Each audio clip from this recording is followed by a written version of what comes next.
it's very hard to be interacting with people on an interpersonal level if your entire mental process is just on what you yourself need to do next. It's going to feel impossible to not think about what you're going to do next. But I can promise that with practice, you'll have an experience from past interactions and be able to come up with an inquiry based on what someone recently said, what they last responded with.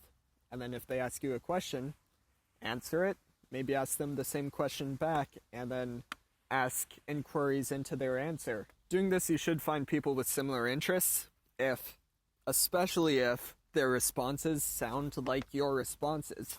If you go, what sports do you like? And they say soccer and they like similar teams, then you can feel the group mentality in it.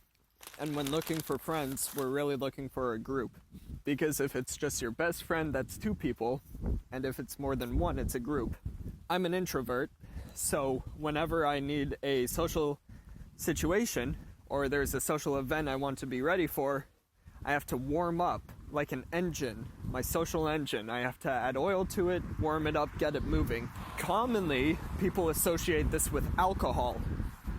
And while this does work for me, it is not my preferred method.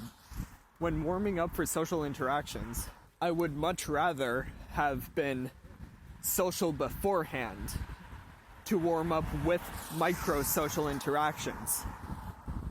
So I start my day with the first type of interaction.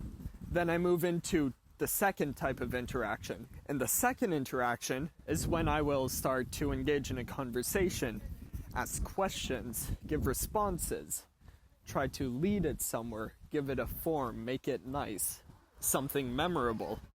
Usually at a professional style networking event, this is where it'll generally stay. But if you're in a similar field, you like the person, they're not having something else to do, their body language, their feet and chest and hips are directed towards you, or if you're near a wall, their feet and hips are towards you, and their chest is out to the room, which is very common between men. And when that happens, you can continue the conversation beyond just the professional work experience.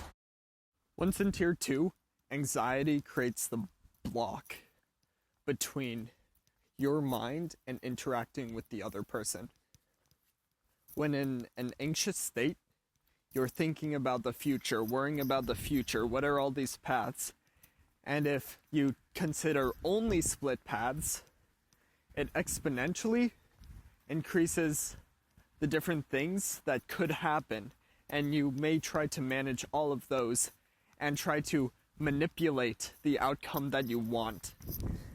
This is similar to lying in an environment where you're trying to make social connections. If you lie, you're manipulating the connection, and it no longer has the strength that it had if it was pure. Now, I would say if you want to study and memorize what I'm saying, you can go right ahead. However, from my experience, I've never had time in social interactions to think about which stage I was in, what comes next. It's an expertise, like language. You're not thinking about which verbs, nouns, and adjectives should go where and what the order is. Because you've been speaking for so long, it comes natural.